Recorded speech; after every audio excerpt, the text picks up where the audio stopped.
You ask Tiger to solve. This deals with linear equations with one unknown.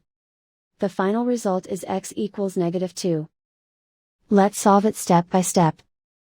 Group all x terms on the left side of the equation. Subtract 9x from both sides.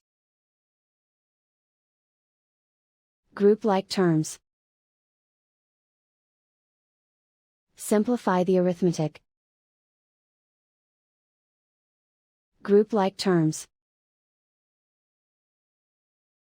Simplify the arithmetic.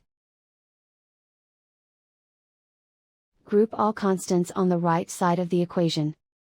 Subtract 153 from both sides.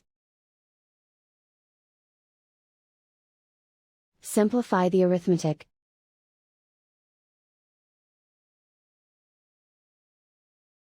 Isolate the x.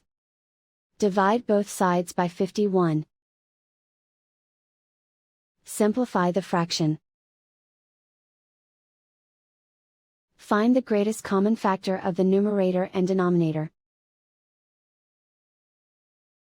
Factor out and cancel the greatest common factor. And so the final result is x equals -2.